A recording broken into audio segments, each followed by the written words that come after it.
Bonjour à tout le monde en ligne. Bonjour.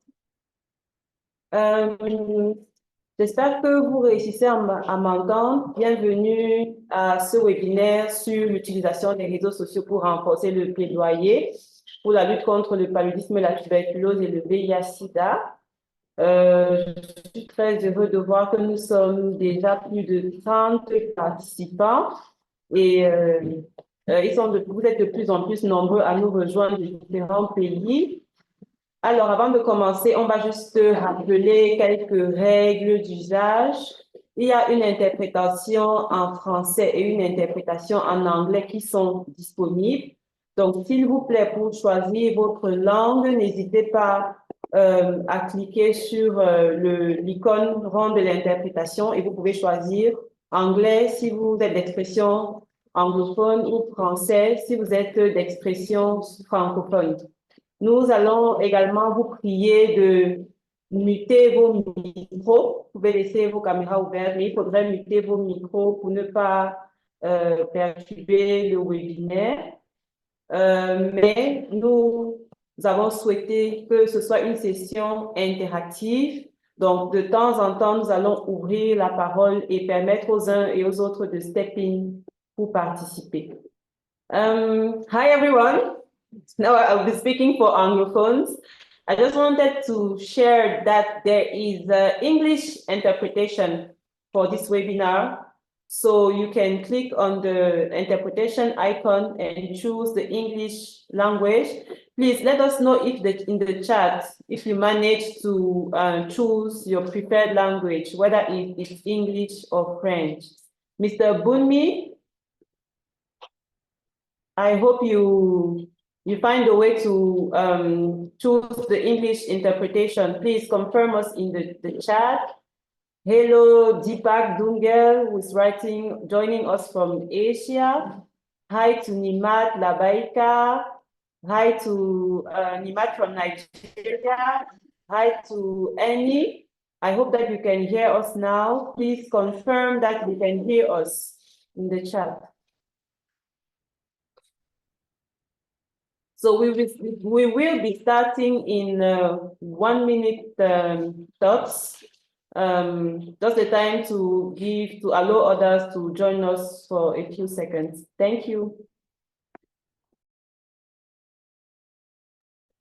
Hi, Sarah. Thank you for joining us.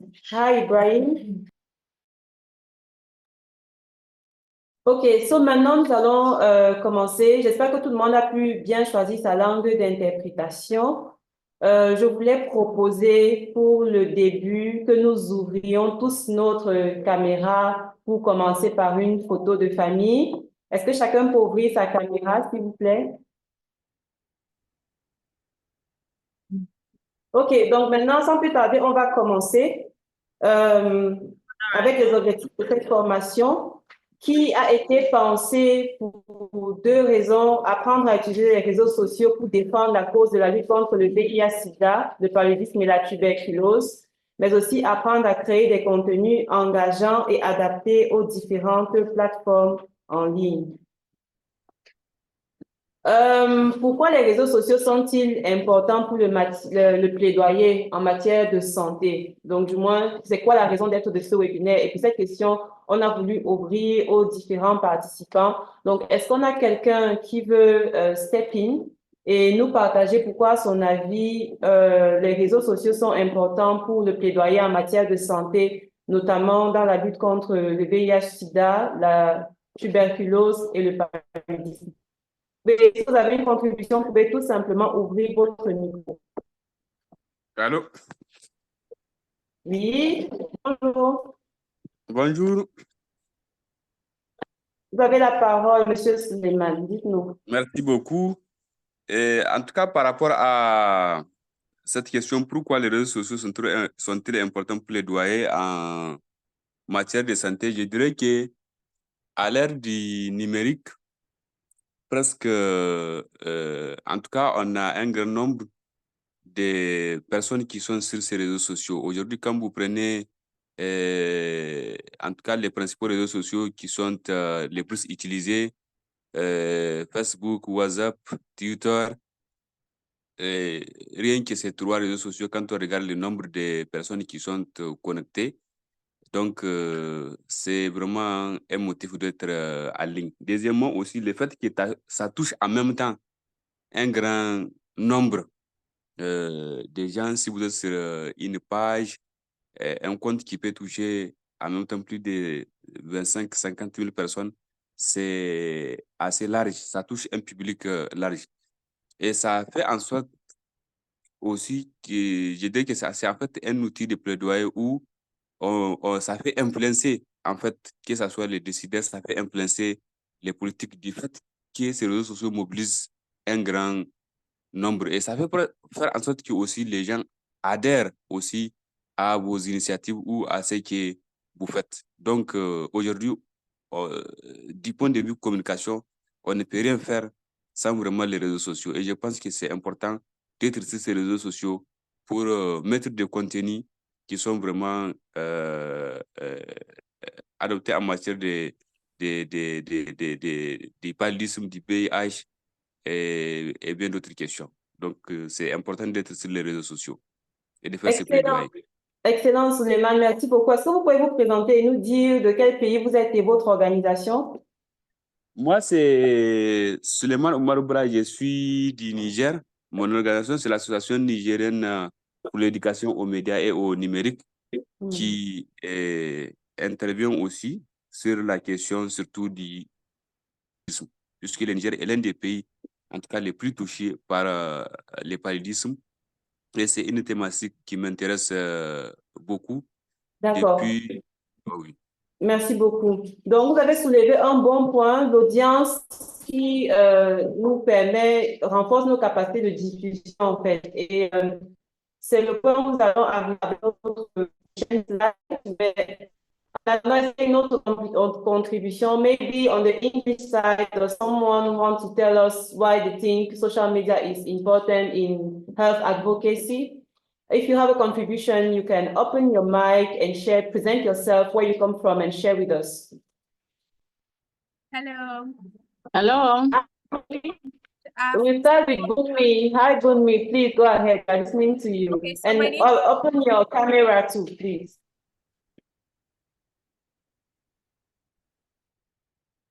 Hello? Hello, can you hear me? Hi, Bunmi. Yes, we can hear you. Okay, so my name is Bunmi from Leadership Initiative for Youth Empowerment. It's in Nigeria.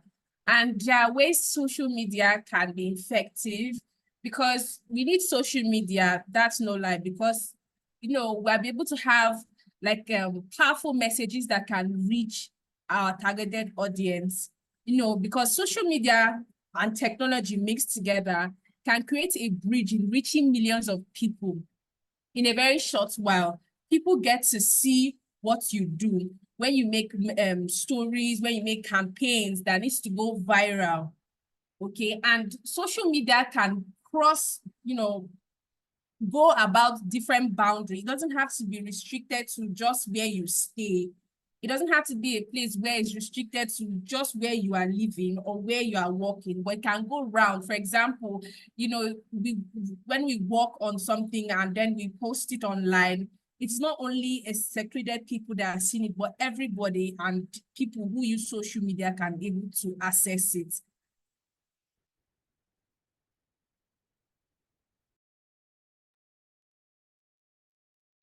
Sorry, thank you so much, Bunmi. That's a very important point, and it's what we had summarized here. So, pourquoi les réseaux sociaux sont-ils importants pour le plaidoyer en matière de santé? Premièrement, large diffusion. Hello. Yes, Nimat, you wanted to say something? Nimat, can you hear us? Do you want to come in? Yes, I want to contribute. Thank you very much for the opportunity. My name is Nimat Labaika from Fulfilling Dreams Foundation, Nigeria, Kwara State, Nigeria. Yes, I want to add to the point that have been made. The importance of social media and advocacy cannot be overemphasized. With the degree or the level of our digitalization and technology, we need social media to actually project what we do. And it enables us to reach wider audience, to make what you do available to people, even people above your region.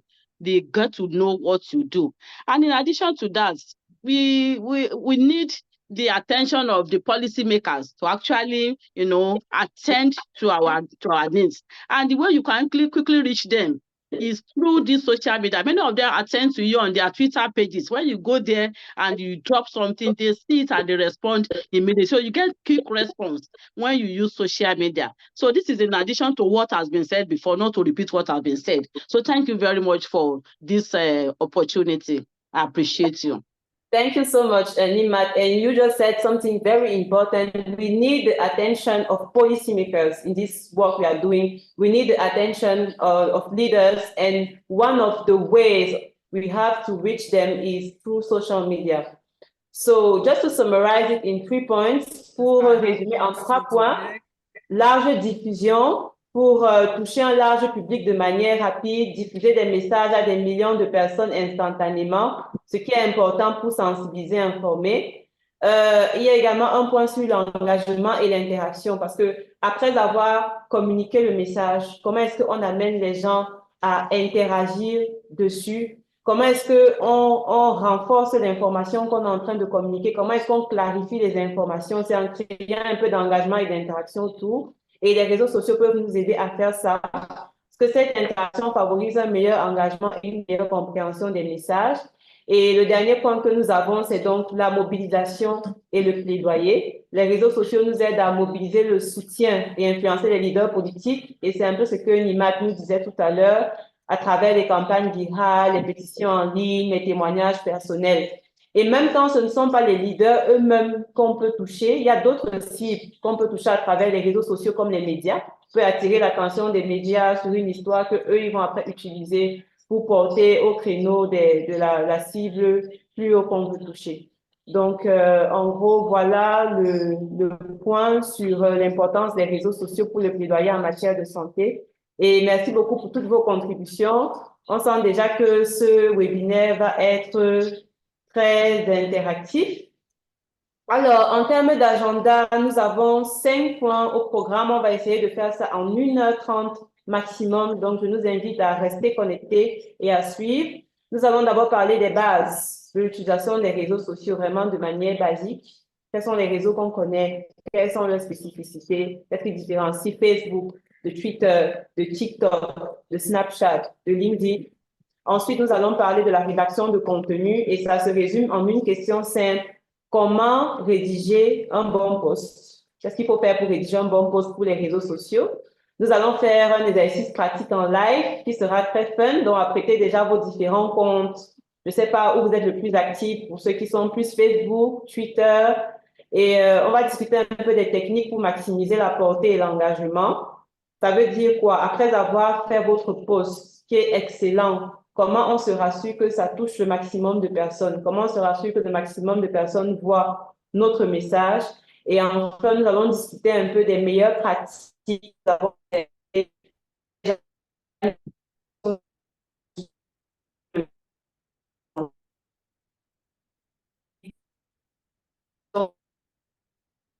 Le domaine de la santé, vous allez partager ça avec nous et nous dire comment ça s'est passé et c'était quoi vos facteurs de succès. Alors, sans plus tarder, nous allons partager avec vous une petite vidéo. Vous savez que ce webinaire, c'est celui des voix de la lutte. Et je pense qu'à ce stade-ci, nous devons en être à la 4e promotion. Ce sont des leaders actifs dans la lutte contre le paludisme, la tuberculose et le VIH-Sida qui prêtent leur voix et qui travaillent pour qu'on puisse savoir quels sont les besoins des communautés, qui défendent les besoins des communautés auprès des leaders. Ce sont des jeunes qui on voit très actifs sur les réseaux sociaux, dans les événements de plaidoyer, dans les conférences, et que Impact Santé Afrique, CSOMI et le réseau GFAN Africa accompagnent depuis des années en termes de formation et d'opportunités de plaidoyer. Donc, la dernière cuvée a été formée il y a quelques mois au Cameroun avec des plaideurs venus de 5 pays et nous allons aujourd'hui un peu en exclusivité écouter leur message. Donc, mon collègue Willy, je vais me déconnecter un moment et il va nous jouer la vidéo. Merci. Hello, I also have a contribution. Yes, while we are waiting the video, please tell us. Yes, I am Isaac Nehemiah from Nigeria. Yes. UMCN Rural Health Program Organization is a faith-based organization. I was still talking about this social media of a thing. I think social media is very, very important because it can lessen the cost of expenses going to these stakeholders and advocating. I think it will lessen if we use social media. So I'm in the opinion of that the social media is important and it will lessen the costs estimation of Thank you.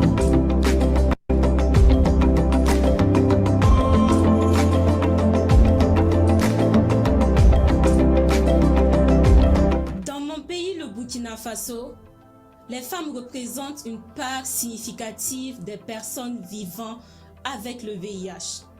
De plus, les jeunes filles font face à des risques accrus au VIH en raison de divers facteurs tels que le manque d'autonomie pour négocier des pratiques sexuelles sûres. C'est pourquoi j'exhorte les dirigeants de mon pays, le Burkina Faso, à accroître les budgets nationaux alloués à la santé pour lutter efficacement contre le VIH. Les budgets nationaux alloués à la santé témoignent de l'engagement fort et concret des dirigeants envers leurs citoyens. En investissant dans des programmes de prévention, de traitement et de soutien, vous contribuez à façonner un Burkina Faso sans VIH. Alors, réagissez maintenant.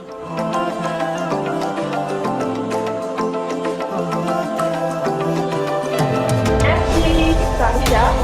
Je ne sais pas si elle est parmi nous, mais c'était Farida Tiemtoré du Burkina Faso qui a donc participé à la plus récente formation des voies de la lutte pour le plaidoyer contre les 3 maladies, avec un message très fort. Et pendant ce webinaire, nous aurons l'occasion d'écouter d'autres vidéos, d'autres plaideurs qui sont même parmi nous. En ce moment, durant ce webinaire, je vois Alexis de la RDC connecté, je vois Marie-France du Cameroun connecté, du Gabon, pardon, connecté, je vois Ousseïna du Cameroun connecté. Donc, voilà, nous avons vraiment hâte de vous montrer les autres vidéos. Et donc, sans plus tarder, je vais vous remercier pour votre attention et votre présence et passer la parole à ma collègue Ivana, qui est notre formatrice du jour et qui va nous faire la première présentation sur les bases d'utilisation des réseaux sociaux. Thank you, Ivana. You have the floor. Merci Ségolène de m'avoir passé la parole et bonjour à tout le monde de nous avoir rejoints ce matin pour cette session de formation. Alors, nous allons commencer avec la première présentation qui est sur les bases de l'utilisation des réseaux sociaux.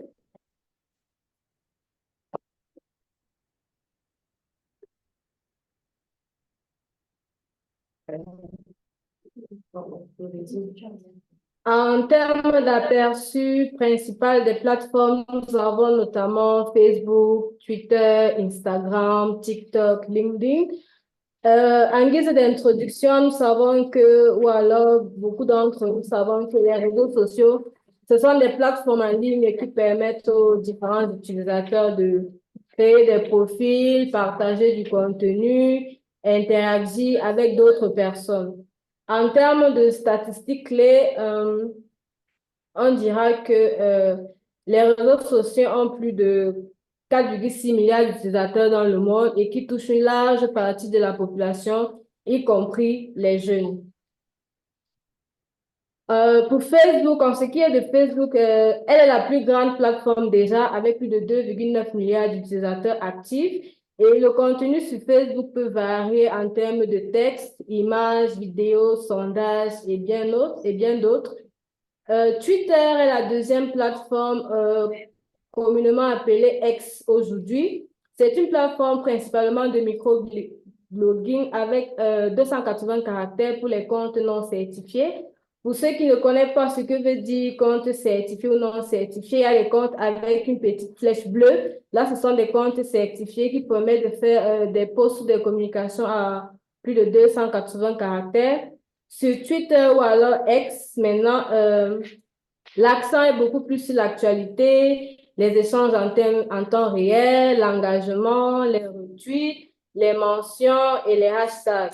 Et Twitter, c'est vraiment le réseau vraiment idéal pour partager des informations concises et cibler des discussions spécifiques. Instagram, comme on le dit, c'est le réseau des jeunes. Il faut être créatif. Il est axé sur le partage d'images, de vidéos. Les formats de publication sont aussi variés. On a des posts, on a des stories ou des réels. Les réels sont des vidéos courtes allant de 30 secondes à 60 secondes, vraiment pour un réel, pour qu'il soit captivant. Il est mieux de le garder dans la tranche de 30 secondes à 60 secondes. Et TikTok est une plateforme essentiellement de partage de vidéos courtes et virales. Le contenu là-bas également, il est créatif, humoristique et tendance. Actuellement, TikTok est vraiment très populaire auprès des adolescents et des jeunes adultes. Donc, les jeunes plaideurs peuvent bien explorer cette plateforme avec des mini-vidéos sur le paludisme, la tuberculose ou alors le VIH-Sida, vraiment dans un esprit humoristique ou créatif et tendance surtout. Enfin, nous avons LinkedIn. C'est un réseau social professionnel. Il est beaucoup plus pour le réseautage,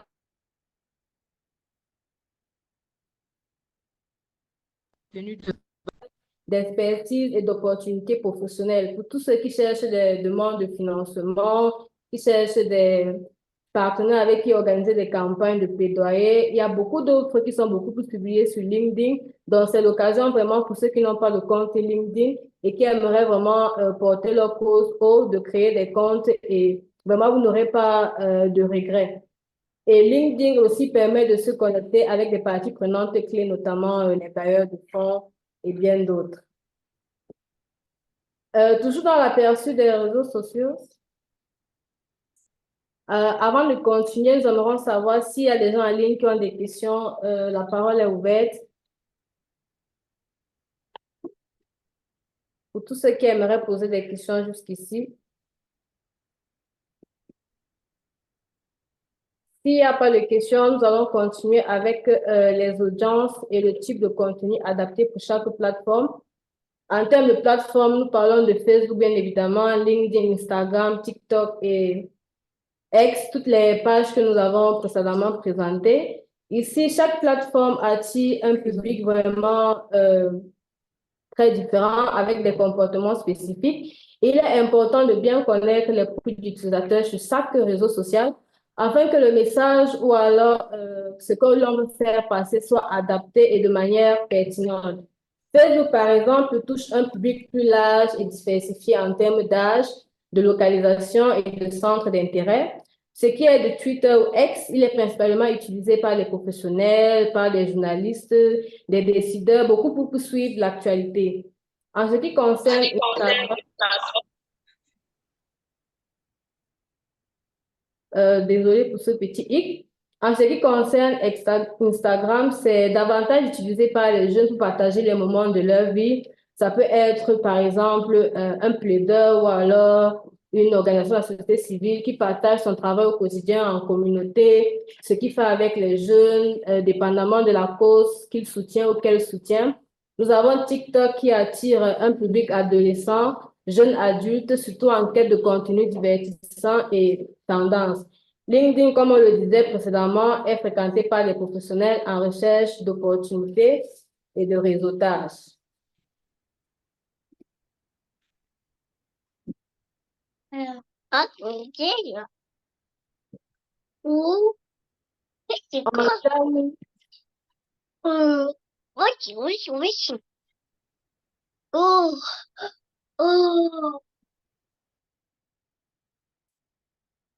S'il vous plaît, veuillez muter vos micros parce que la parole vous est donnée pour poser une question ou alors intervenir pendant le webinaire. Merci à tous.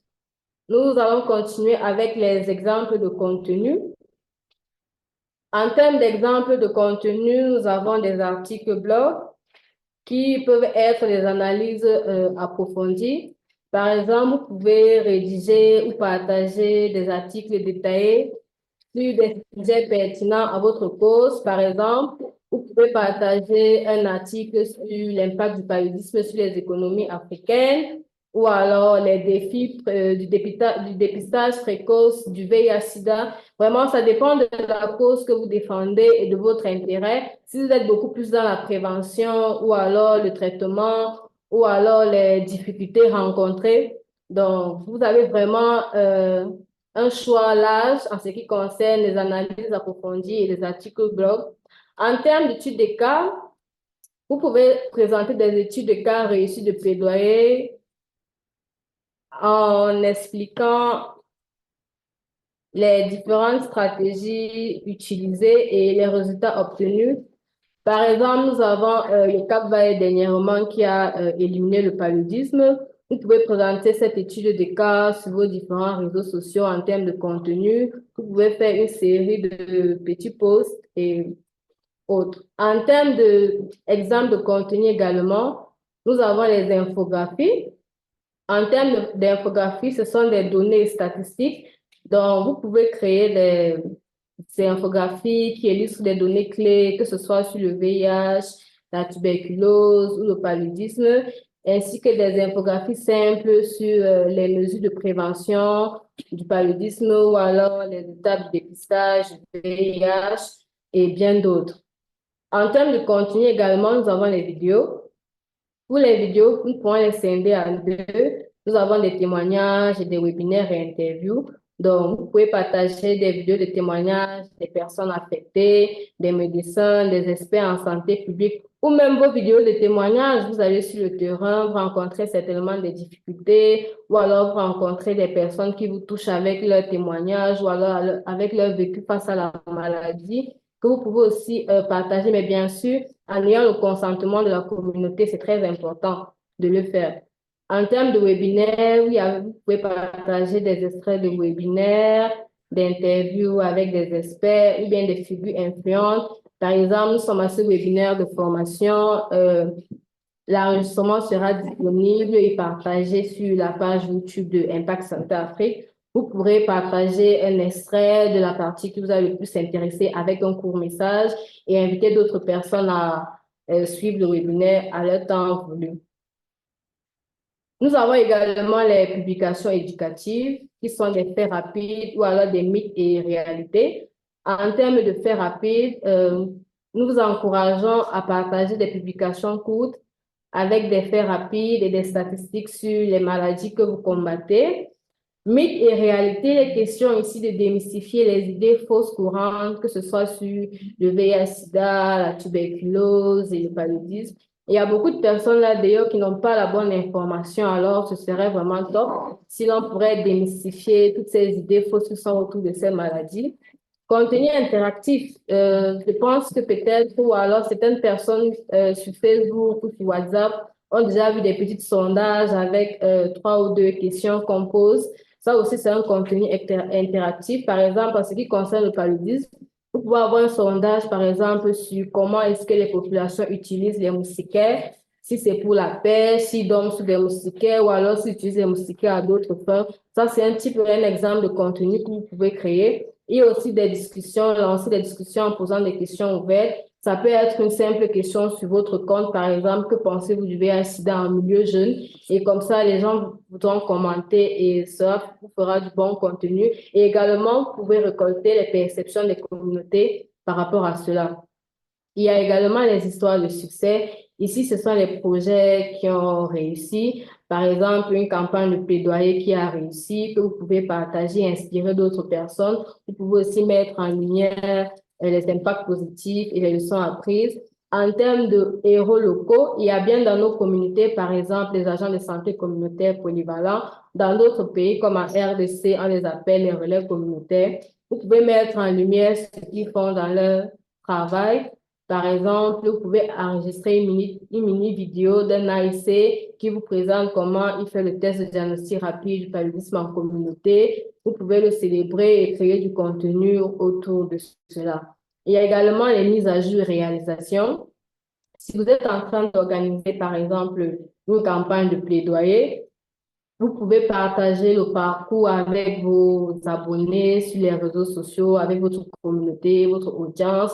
Vous pouvez partager régulièrement. Si c'est un événement qui aura lieu peut-être, disons, en août prochain, vous pouvez commencer dès maintenant à annoncer à votre communauté qu'en août, vous organisez tel événement et telles personnes sont attendues. Aussi, au niveau du nouveau développement, s'il y a des initiatives, des financements obtenus, des partenariats établis, cela aussi constitue un exemple de contenu. Merci. En termes de profil, comment créer et optimiser des profils attrayants et professionnels? Nous avons des pages Facebook, des pages LinkedIn, des pages Twitter. Comment est-ce qu'on optimise un profil? On commence déjà par la photo de profil et la photo de couverture. En ce qui concerne notre photo de profil, quand quelqu'un va sur votre page, c'est la première chose que la personne va chercher à voir. La page de couverture, de quoi ça parle? Sur le profil, il est recommandé d'utiliser des images de haute qualité et professionnelles. Éviter, mais surtout alors, éviter les images floues où on ne voit pas les visages des personnes ou alors il n'y a pas un visage ou un nom à votre cause. Par exemple, sur Facebook ou LinkedIn, vous pouvez utiliser une photo de profil clair et une couverture représentant une campagne de lutte contre le paludisme. Par exemple, ça peut être juste une image ou un logo, peut-être Make the Target ou Stop Malaria, mais qui soit vraiment de haute qualité. En termes de biographie et description, soyez vraiment clair, concis sur qui vous êtes, ce que vous faites. Par exemple, sur Twitter ou bien X, vous pouvez avoir une biographie comme activiste de la santé publique travaillant à éradiquer le paludisme. Vraiment très clair et simple qui dit qui vous êtes et la cause que vous défendez. Information de contact, ça ne doit pas manquer sur vos profils.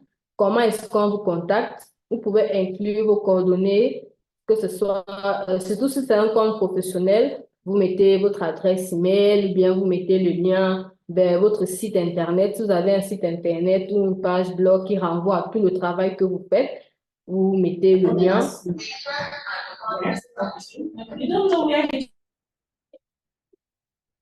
Également, publier régulièrement et de manière cohérente pour maintenir l'engagement.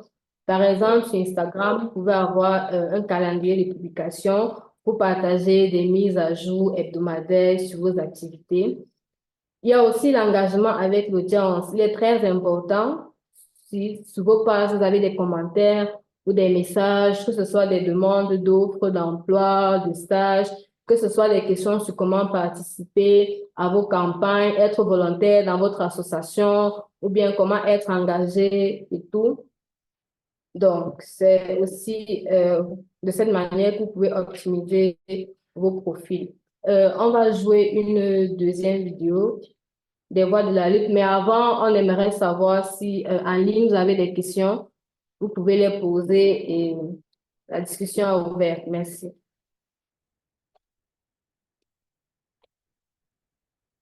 If anyone has a question, it's now the time to ask your question about what has been said since the beginning. Thank you. Après la présentation qui vient d'être faite sur comment optimiser vos profils, les profils des réseaux sociaux, on voulait d'abord s'arrêter là, marquer un temps d'arrêt et discuter. Lorsque vous paramétrez vos profils en tant que plaideur, en tant que personnalité publique, quelles sont vos astuces à vous pour les optimiser, pour paraître plus professionnel, pour favoriser le fait que votre audience grandisse? Vous avez la parole et le micro est ouvert à qui veut le prendre. Vous pouvez juste unmute et nous partager votre contribution. Merci, Monsieur Francis, qui nous remercie pour la présentation. D'accord, s'il n'y a pas de contribution, on va passer la parole à Ivana pour continuer la présentation.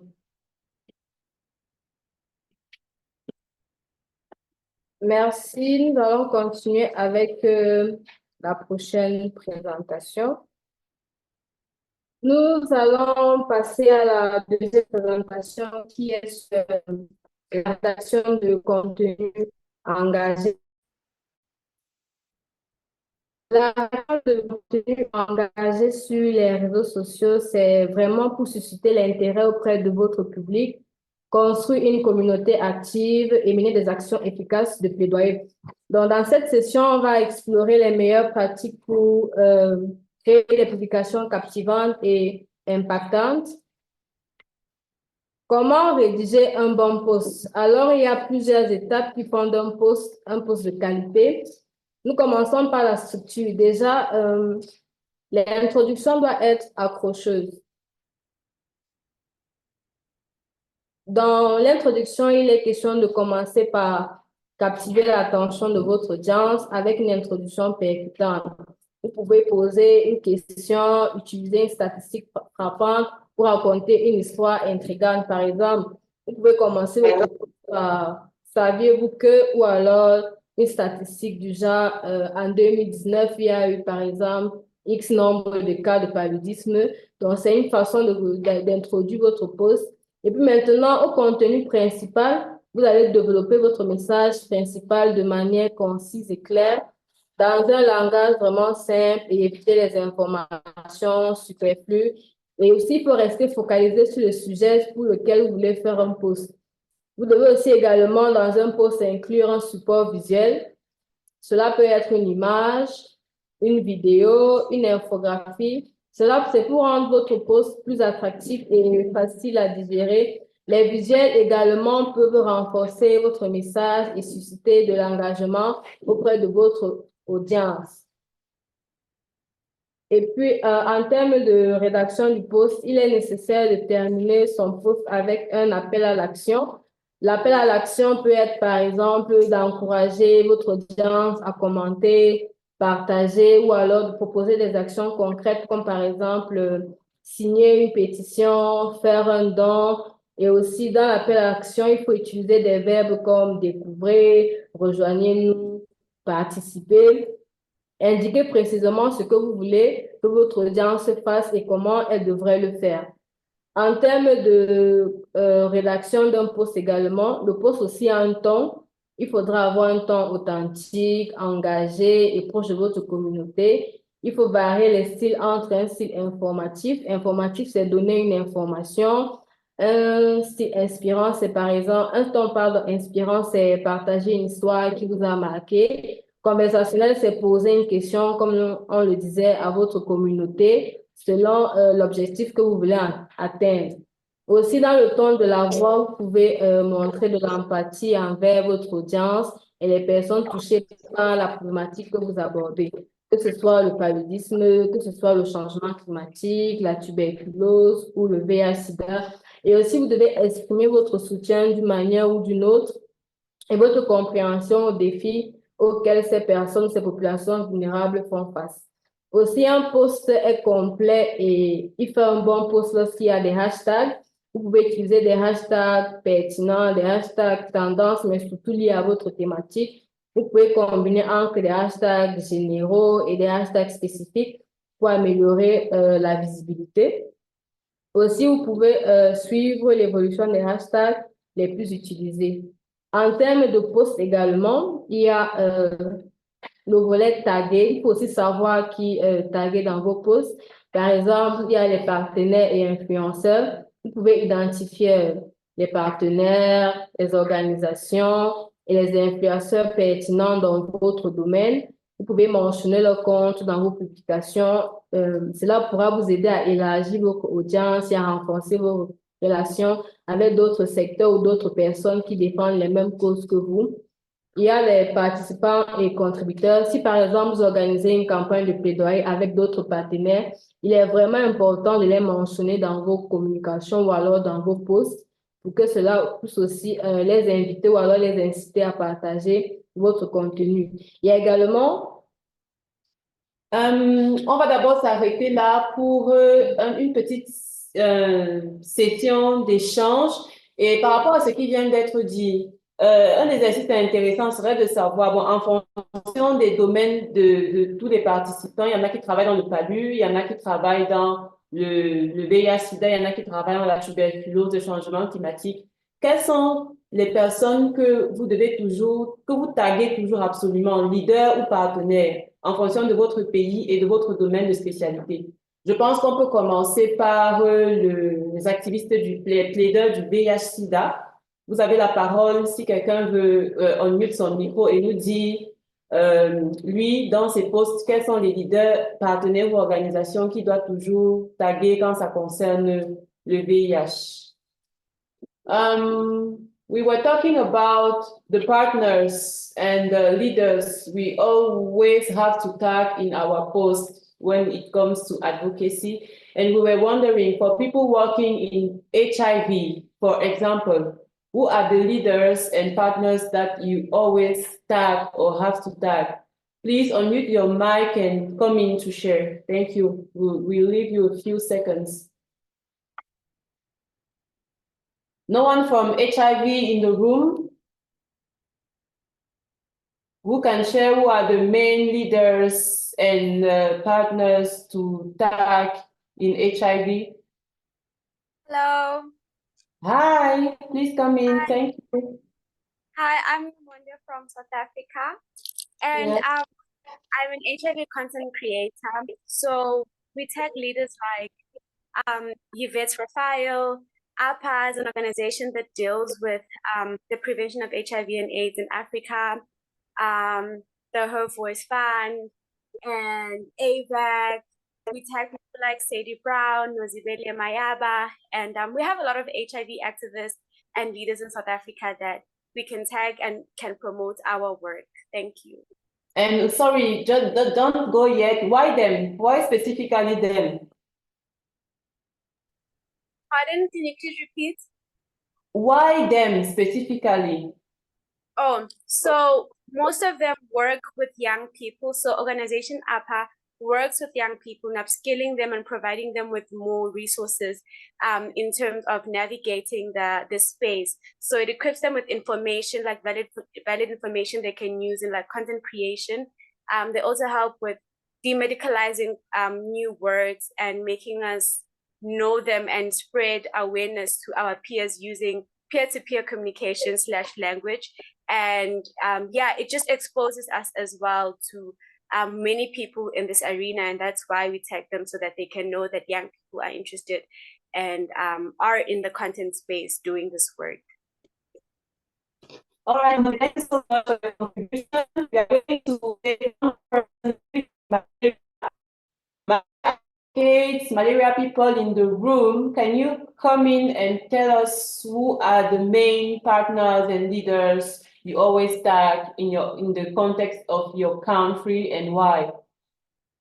Please just unmute your mic and come in to share. I can see one hand up. Go ahead. Thank you.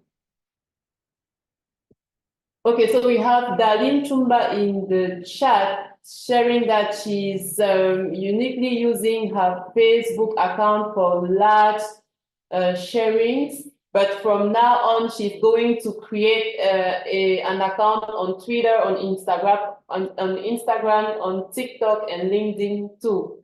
That's amazing. So we can already see one outcome of this training. I'm going to switch in French to ask the question again. À tous les plaideurs et les activistes du paludisme, nous étions en train de nous demander quels sont les leaders ou les partenaires ou les organisations que vous taguez principalement dans vos posts, dans le contexte de vos pays respectifs et pourquoi. Donc, si quelqu'un veut partager, n'hésitez pas à juste ouvrir votre micro et communiquer. Merci.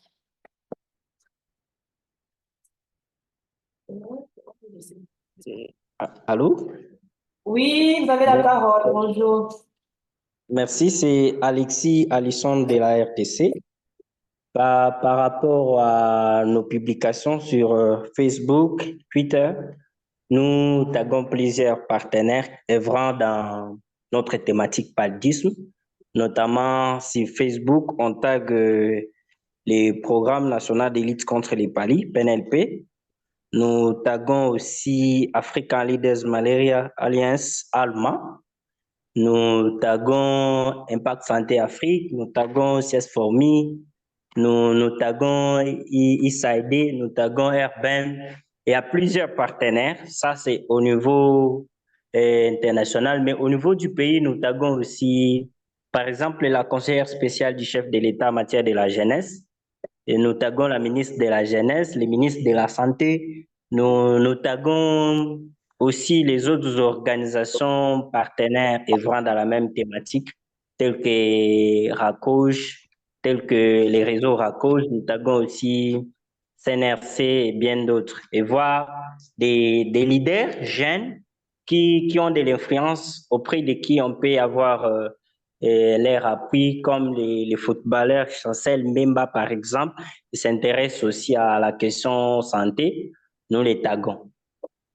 Voilà un peu comment nous faisons pour notre pays.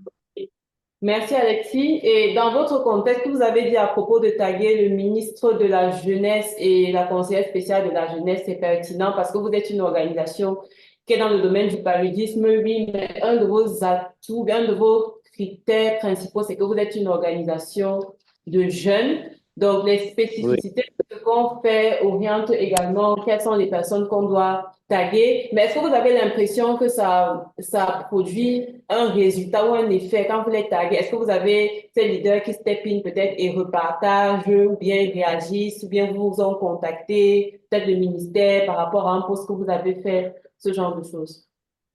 Oui, oui, et il arrive très couramment d'ailleurs, par exemple, avec la conseillère spéciale du chef de l'État en matière de la jeunesse.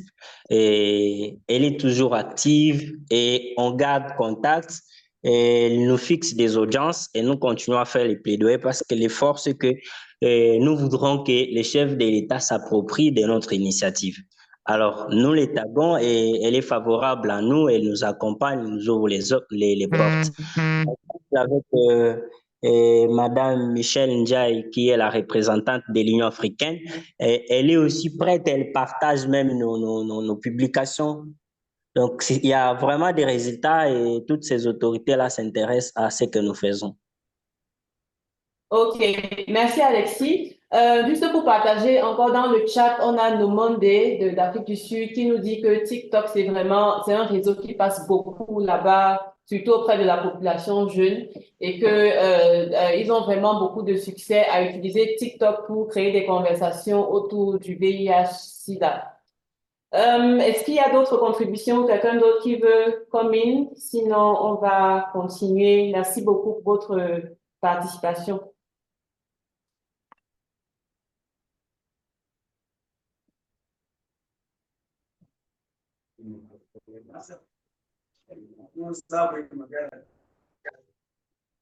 Pour revenir aux présentations sur les éléments percutants d'un post ou alors d'un message pour le plaidoyer, nous avons en numéro 1, il faudrait identifier clairement le problème que vous souhaitez adresser ou alors la cause que vous défendez et énoncer cela dans un langage simple et accessible pour faciliter la compréhension de votre message. Également, utiliser des témoignages, des anecdotes ou des histoires personnelles pour établir une connexion émotionnelle avec votre audience. Appuyez votre message de plaidoyer avec des données, des statistiques ou des faits pertinents pour renforcer la crédibilité de votre message. Proposez également des solutions concrètes et des appels à l'action spécifiques. Il faudrait également utiliser des informations provenant de sources fiables et vérifiables. Également, utiliser un ton passionné et mobilisateur pour susciter l'empathie et l'engagement. Et enfin, adapter le contenu et le ton selon les différentes plateformes et audiences. Nous allons passer à l'exercice pratique et live qui sera animé par Ségolène. Merci. Merci beaucoup, Ivana. Alors, on va faire un exercice pratique avec 5 minutes et 1 ou 2 volontaires. We are going to do a live exercise with 1 or 2 people who are willing to try with us. So can we have one francophone and one anglophone? If you want to, please open your mic and tell us. Si un volontaire pour l'exercice live, est-ce que vous pouvez, s'il vous plaît?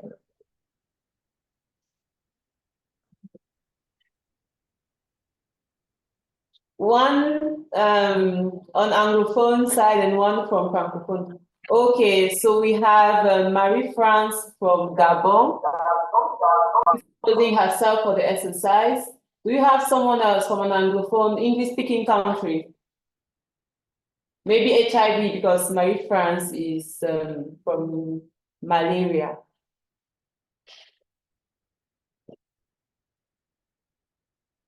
Maybe Nomonde. I don't know if Nomonde is still in here.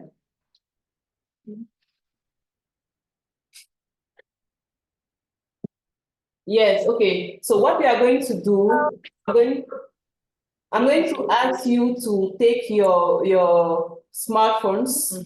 I hope you are on social media as the advocate that you are, and choose for you the social platform that is most relevant to the webinar we are doing.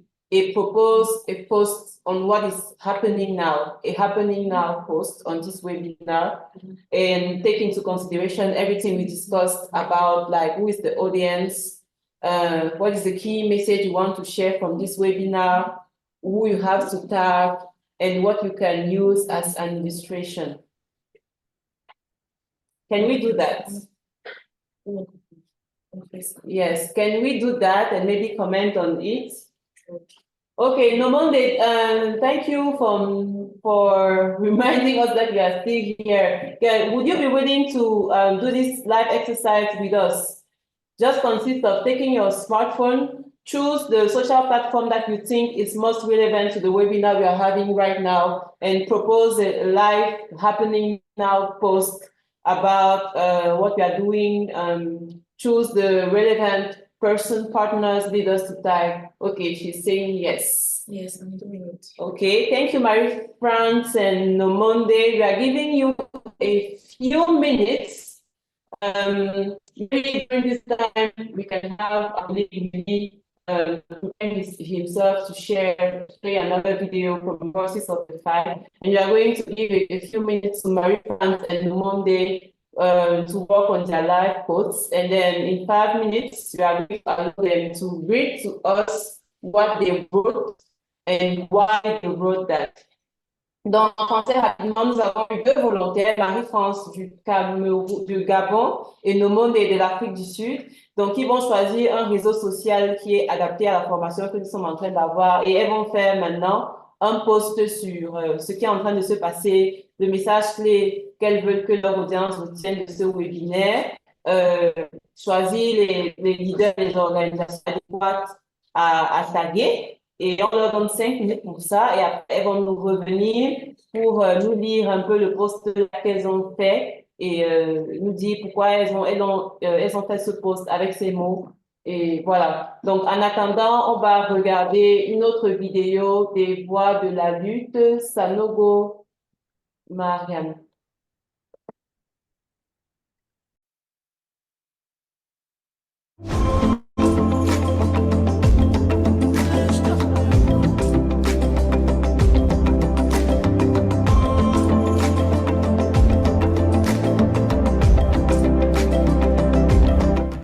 Je suis du Mali. Je me suis engagée dans cette lutte il y a de cela quelques années. Quand j'étais petite, j'ai vu ma cousine souffrir de douleurs, de dépression, de stigmatisation parce qu'elle était atteinte du VIH-Sida. Je n'ai pas pu agir parce que j'étais ignorante de cette maladie. Je suis Mariam Sanogo et aujourd'hui, ma voix compte.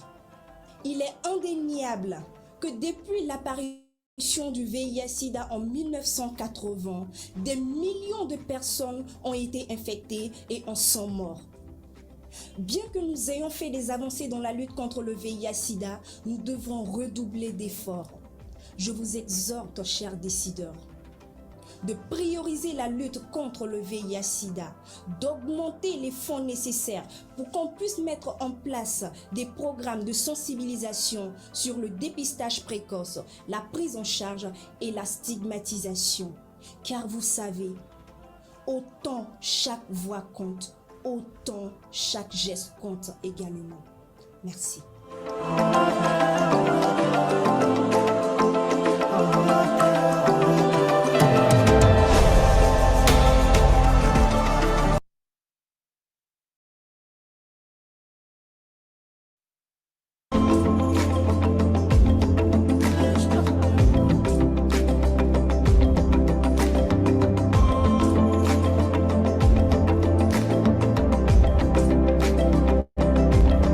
Chers leaders, chers décideurs, il est urgent d'agir.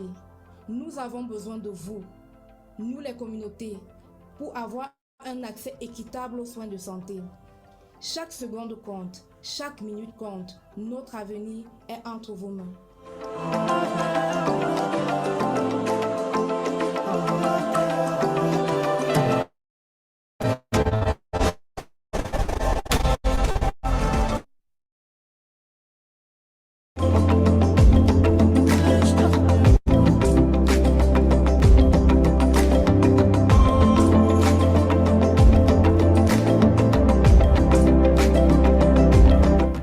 Originaire du nord du Mali, je suis issue d'une localité extrêmement touchée par l'ensablement, une menace climatique redoutable.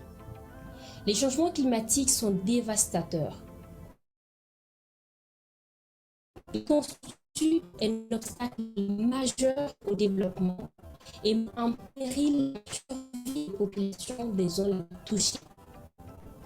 En 2022, selon l'ONU, 110 millions d'Africains ont été directement touchés par les changements climatiques, engendrant un dommage économique de 8,4 milliards de dollars. Ces chiffres sont interpellateurs.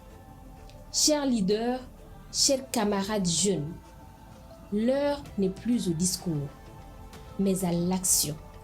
Il est temps d'agir et d'agir maintenant et ensemble. Il est surtout important d'impliquer la jeunesse dans cette lutte, car nos voix comptent. Je suis Zainaba Naraben et ma voix compte.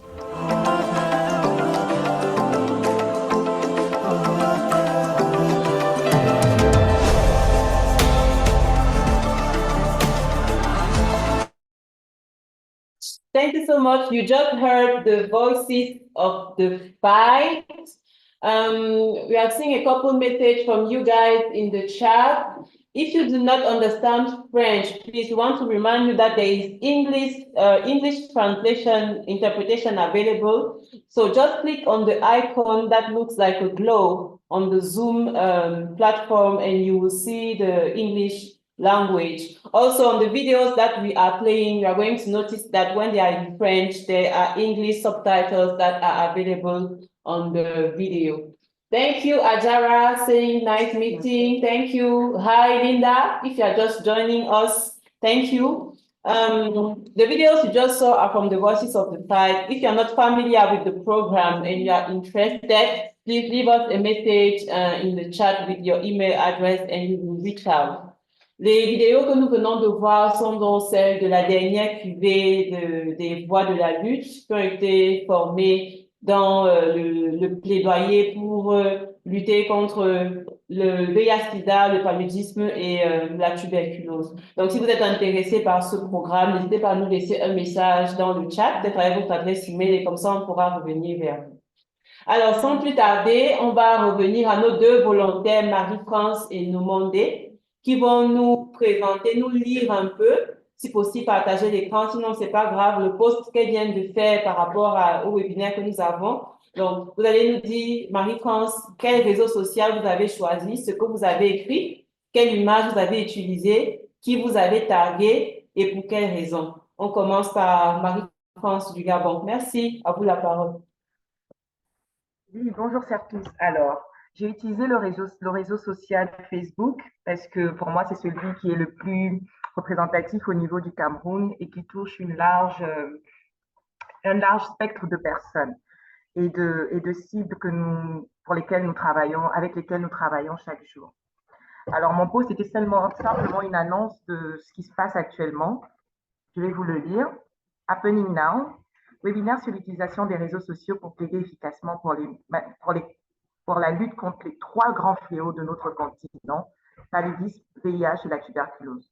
Rejoignez-nous en cliquant sur le lien suivant avec des hashtags « Nous sommes les voix de la lutte »,« Voice of the Fight »,« Stop Malaria » et j'ai tagué spécifiquement Impact Santé Afrique et le PNLP du Gabon et le PNLP du Cameroun.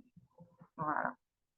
Et vous n'avez pas utilisé d'image? Alors, l'image qui a été utilisée, c'est simplement l'image du webinaire, avec justement qui donne des indications sur ce qui va être discuté aujourd'hui durant tout ce webinaire. Donc, c'est cette image qui a été utilisée. D'accord, merci beaucoup Marie-France. Et pourquoi le PNLP du Cameroun et le PNLP du Gabon? Le PNLP du Gabon, parce que j'ai eu une discussion récemment avec le directeur du PNLP du Gabon et je signifiais que leur page était très... Enfin, il n'y avait pas assez d'informations et il était très important pour eux de développer cet aspect de communication sur les réseaux sociaux et c'est un point qu'il a relevé qui manquait vraiment dans leur façon de travailler. Maintenant, pour le PNLP du Cameroun, simplement parce que c'est un partenaire avec lequel on travaille très souvent et je pense que eux aussi ils doivent être aussi impliqués dans ce type de conversation parce que justement, c'est au travers des réseaux sociaux qu'on pourra mieux percevoir les actions qui sont faites au quotidien. Donc, c'est pour cela que j'ai tagué ces deux entités.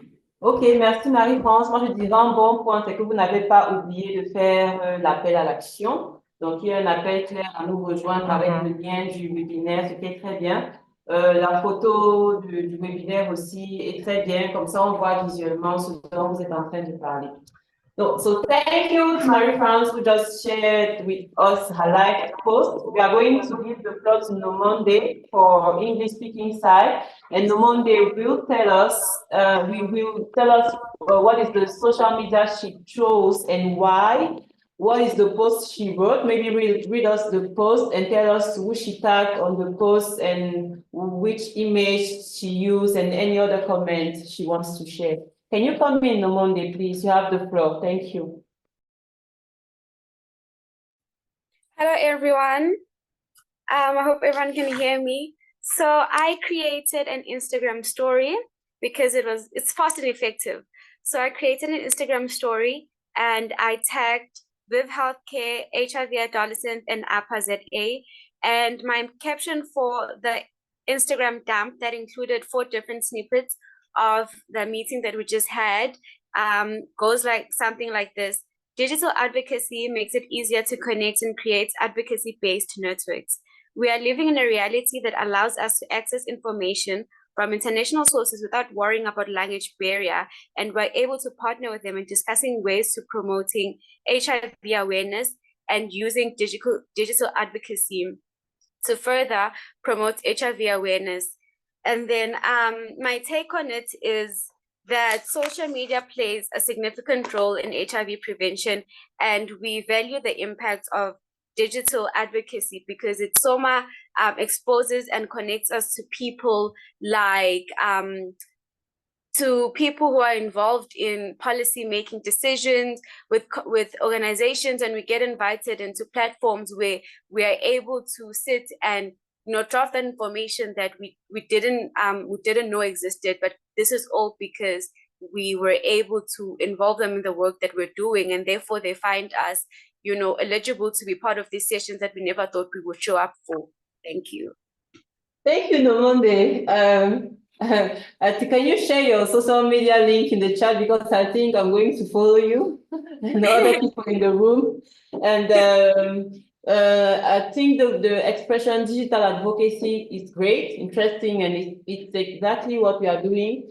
I don't know what image you used for the story, or maybe you just did a text story, not with an image, and wondering also if the caption isn't too long for a story. If not, that very great. Thank you so much for playing the game with us.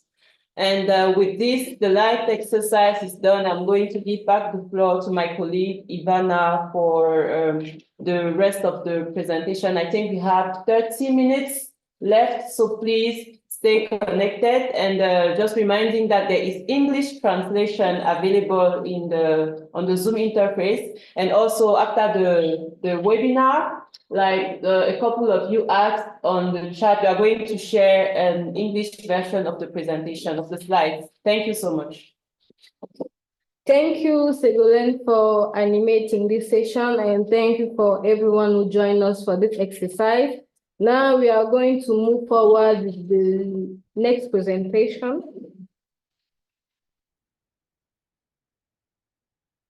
La troisième présentation est sur les techniques pour maximiser la portée et l'engagement. En termes de stratégie pour maximiser les partages, les vues et la viralité de nos contenus, nous avons en guise de petit 1 le contenu accrocheur. Il est question de créer des titres et des images vidéo de qualité qui captivent l'attention, utiliser des éléments visuels percutants et des couleurs vives, raconter des histoires émotionnelles et inspirantes. Pour l'optimisation du contenu, nous avons la rédaction des messages concis et faciles à partager. Il faudrait toujours inclure des appels à l'action clairs pour inciter l'interaction. Nous l'avons vu tout à l'heure avec le post de Marie-France. Également, il faudra inclure des hashtags pertinents et tendances. Pour ce webinaire, le hashtag était Voix de la lutte, celui dont Marie-France a mentionné dans son post. Également, pour maximiser les partages, les vues et la viralité, il faudrait que le contenu soit diffusé sur multiformes. Par exemple, on peut avoir un même post ou alors une même vidéo qui est diffusée sur différents réseaux sociaux. Ça peut être la même vidéo sur Twitter, la même vidéo sur LinkedIn, la même vidéo sur TikTok. Il est question d'augmenter au maximum et de maximiser les partages, les vues, les commentaires et les réactions. Également, relayer les publications sur votre site Internet ou dans votre newsletter. Il y a des organisations qui ont des sites Internet. Il serait bien de relayer les publications et envoyer votre audience pour lire plus ou en savoir plus par rapport à votre communication sur votre site Internet. Il y a également la newsletter ou alors les articles blog. Il y en a parmi nous des plaideurs qui ont des newsletters, qui ont des articles blog. Ce serait bien aussi de relayer vos informations là-bas et aussi encourager vos abonnés à partager vos contenus. Par exemple, si vous avez des groupes ou alors des forums sur WhatsApp, par exemple, après avoir fait une publication sur Facebook ou alors sur LinkedIn ou alors quel que soit le réseau social, vous pouvez partager le lien de votre publication dans ces différents groupes et inviter les abonnés à partager votre publication. Le timing des publications est aussi très important pour pouvoir maximiser la visibilité d'une publication. Quand poster pour une meilleure visibilité? Il faudrait déjà à la base analyser les meilleures heures et les jours de la semaine. Vous pouvez identifier les moments où votre audience est la plus active, tenir compte des fuseaux horaires de vos principales cibles, tester différentes périodes pour optimiser l'engagement. Par exemple, vous pouvez faire un post ce matin à 10 heures et vous avez par exemple 50 likes. Vous refaites le même post à 14 heures et vous avez, disons, 12 likes ou alors réactions sur votre post. Cela va déjà vous dire que votre audience est la plus active à 10 heures du matin. Donc, pour avoir plus de vues et avoir une grande portée, il faudrait maximiser sur cette heure-là. Aussi, le rythme de la publication est très important. Il faudrait publier de manière cohérente selon un calendrier. Par exemple, pouvez-vous fixer une base hebdomadaire de 3 fois par semaine. Vous publiez le mardi, le mercredi et le jeudi. Vos abonnés, pour ceux qui ont des comptes qui sont assez actifs, vous allez voir que votre audience, il y a certains qui activent les cloches de notification et qui sont très impatients de lire votre post ou votre communication. Donc, il faudrait vraiment publier de manière cohérente. Si c'est pour les mardis, le faire pour les mardis.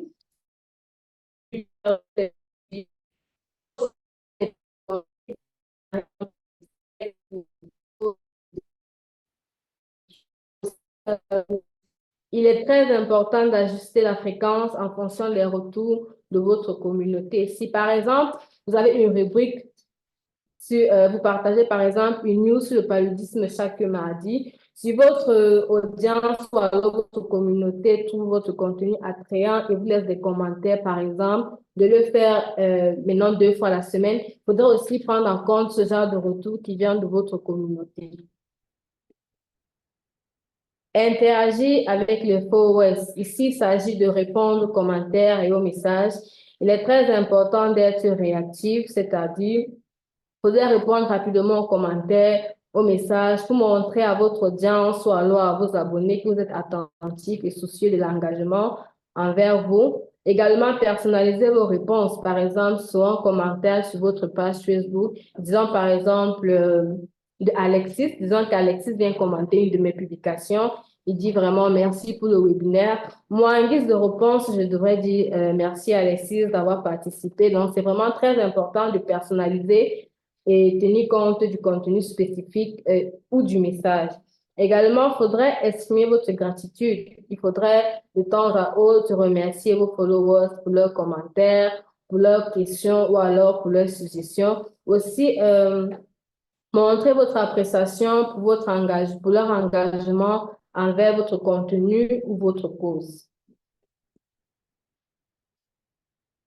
Aussi, il faut être positif et engageant. Il faut avoir un ton amical, positif et encourageant dans vos réponses. Il faudrait poser des questions pour encourager une conversation et stimuler l'interaction. Fournir des réponses utiles et informatives. Répondre aux questions de manière complète et informative. Fournissez des liens ou des ressources supplémentaires au cas où votre audience ou alors vos followers vous demandent comment faire pour avoir plus d'informations par rapport à une publication que vous avez faite. Aussi, il y a des publications sur lesquelles vous pouvez avoir des commentaires négatifs. Sur ce genre de publication, il faudrait répondre de manière constructive et respectueuse et aussi offrir des solutions ou des clarifications si possible par rapport au contenu ou alors proposer à la personne qui a commenté de vous rejoindre dans une discussion privée pour pouvoir approfondir la question ou le sujet. Vous pouvez également utiliser des émoticônes et des GIFs de manière appropriée pour ajouter une touche d'émotion et de personnalité à vos réponses. Ils peuvent aussi vous aider à rendre vos conversations, alors vos réponses plus chaleureuses et engageantes. Alors là, nous arrivons à la dernière session, l'avant-dernière session, pardon, de ce webinaire. Et c'est une session qui se veut interactive. Ici, il est question qu'on partage des études de cas ou alors des meilleures pratiques en termes de campagne ou alors d'action de plaidoyer. Pour cela, nous aurons besoin de 2 volontaires, un francophone et un anglophone, pour nous partager les meilleures pratiques qu'ils ont en termes de réseaux sociaux ou alors de campagne de plaidoyer. S'il y a des volontaires, nous leur donnons la parole. We are having to have an interactive section on the best practices when it comes to social media and the content. So if anyone has something to share about a campaign or what it does best about social media and have engagement, the floor is yours. Thank you. Ça peut être aussi des questions sur comment mener une campagne de plaidoyer. OK, nous avons Marie-France du Gabon qui aimerait partager ses meilleures pratiques et une étude de cas avec nous.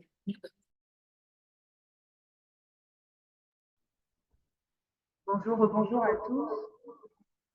Bon, déjà, ce n'est pas vraiment une campagne à proprement dit, mais il s'agit plutôt de comment est-ce que j'interagis pour le mieux avec, lorsque je fais passer un message.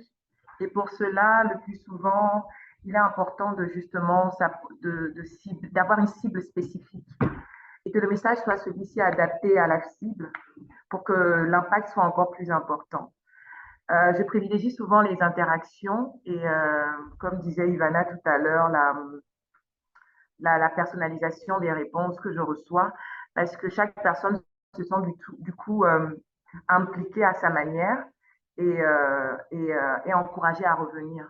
Donc, c'est plutôt ce type de pratique que je voulais partager et pas vraiment une étude de cas. Il est aussi important, les localisations sont très importantes et aussi les tags.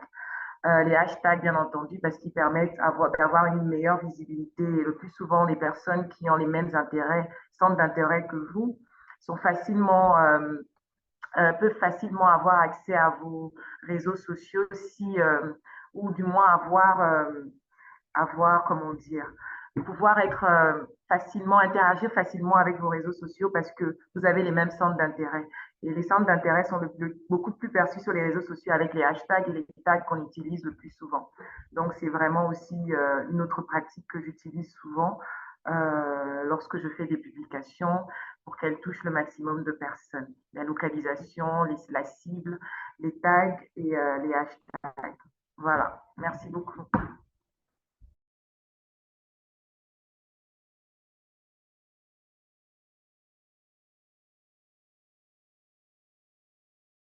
Merci Marie-France pour le partage. C'est vraiment de bonnes idées, de bonnes façons de maximiser la portée de nos communications et de notre contenu. Nous avons Daryl du Cameroun et je pense qu'il y a une voix de la lutte qui aimerait partager aussi son expérience ou alors ses meilleures pratiques avec nous. Okay, thank you everyone. In terms of best practice for me, I think the best part here is actually not only a matter of tagging the audience, you see, it's to ensure that the person you are tagging will actually repost it, because usually we have on social media, we usually tag people that are not really giving their feedback or that are not really interested. And I think for a good communication, you have to ensure that the person you are tagging is actually being invested in the cause that you want to actually make, that you actually want to share with the others. So it's very important for you to not only take someone that can influence what you are doing, but that's also having a great part or great role to play, and that's really willing to actually participate and engage in the cause. So I think that is actually going to be a best practice based on our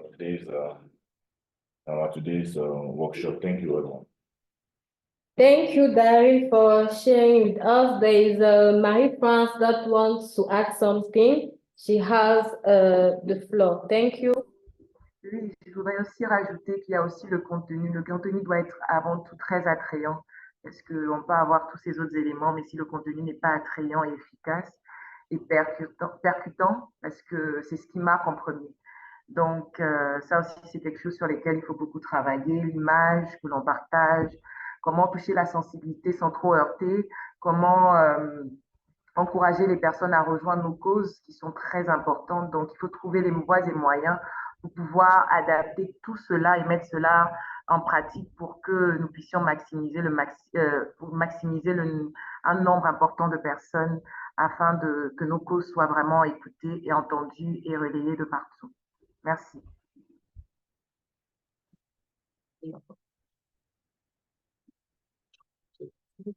Thank you for sharing with us. I think the discussion is very interesting, and there is a kind of debate, and he wants to jump in again to give us his point of view. Thank you.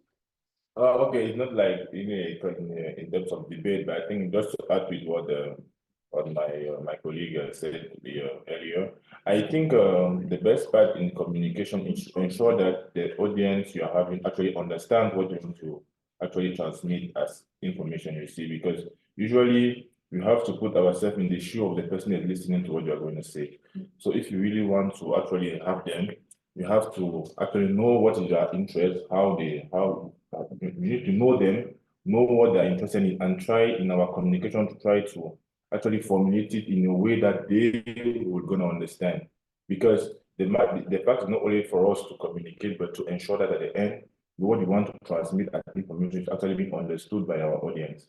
So actually take some time to like, okay, I want to maybe talk to maybe a parliamentarian, or maybe I want to talk maybe to a president of the republic.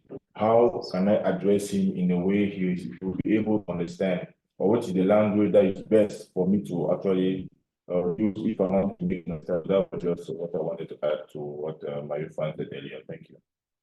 Thank you, Daryl. Nous avons une réaction dans le chat de la part de Charles Christian. Déjà, merci de nous avoir rejoints ce matin pour ce webinaire.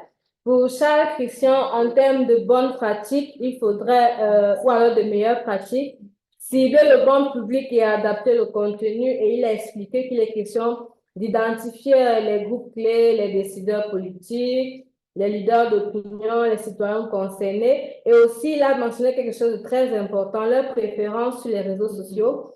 En termes de créer du contenu, texte, image, vidéo, il devrait être pertinent et convaincant pour chaque public cible. Et aussi, enfin, comme meilleure pratique, il nous dit qu'il est important ou alors il est utile d'avoir un langage accessible et émotionnel pour susciter l'engagement. Merci à tous. S'il n'y a plus d'autres réactions dans le chat box, nous allons continuer. If there is anyone wants to add something, we have 1 minute or 2 for him or her to add. Yes, we have someone, Willie, that is from Cameroon, that wants to talk. Okay, actually, I think that to support what Marie-France just said concerning the image, the quality image, I think that you don't only need to have a quality image, but also an image which reflects the context in your post. I mean, like, if you are talking about HIV, you need to have an image which is principally focused on your context concerning that HIV objective you need to put forward. So if maybe you're talking about vaccination, you need to maybe vaccinating a child, you need to put an image concerning a child maybe on his hospital bed, not a child maybe playing outside with other children. The context will not be really that so that's it. Thank you very much.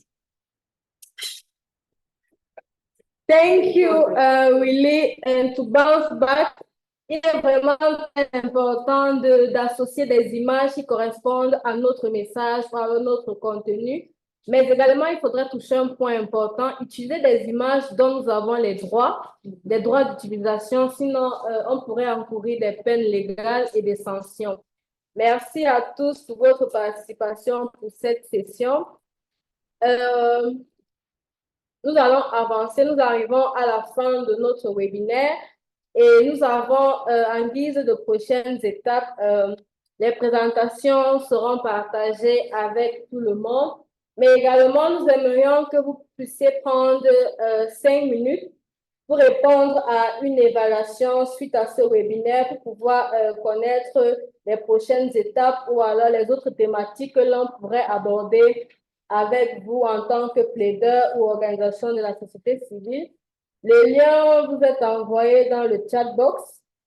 Nous vous prions de prendre quelques minutes pour y répondre et nous donner votre avis par rapport à cette session ou alors les thématiques qui vous ont le plus marqué et les questions que vous avez. Merci. Le lien a été envoyé dans le chat box et